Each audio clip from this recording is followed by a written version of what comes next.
चलतु आज चित्र करू करू किसी कथा हवा। मोर स्कूल सांग मैंने जो मैंने मोर इंस्टा और यूट्यूब रे वीडियो देखती कई मत मेसेज करती, अरे तू तो स्कूल बेले म्यूजिक नहीं थिलु, एते सुंदर आर्ट केमती करुचु। आज से कथाटी कहबी।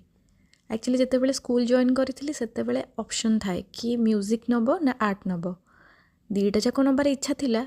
हेले आर्ट रे जो सर शिखाती सी बहुत रागी, माड तो अलग प्रकार होता। माड देखिकी ही डर आ म्यूजिक नेली, बिल्कुल भी आर्ट नवा को इच्छा ही नथिला। आ से विषय केबे भाबे भी नहीं कहीं ना माड को डर। कोविड टाइम रे टाइम बहुत मिलू थाए, कौन करी भाबिकी पुणी आर्ट प्रति इंटरेस्ट आसला। म्यूजिक तो रहीगला पछरे पुणी थरे। एबे जेतेबेले फ्री टाइम पाए बा जॉब रु जेतेबेले टिके रिलैक्स थाए कि माइंडटा बहुत स्ट्रेस थाए, मु एबे पेंटिंग ही बनाऊँगी। आ पेंटिंग भी किसी स्पेसिफिक कर देछि, केवल जगन्नाथ पेंटिंग ही बनाऊँगी।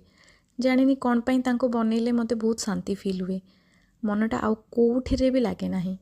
से आखि बनैबा, तांको नाक बनैबा, तांको पाटी बनैबारे एते शांति आ एते सुकून थाए, मु सेटा आपण मानकु केबे कहि भी पारिबिनी। जेबे भी टाइम पाए केवल तांकर ही चित्र बनाए।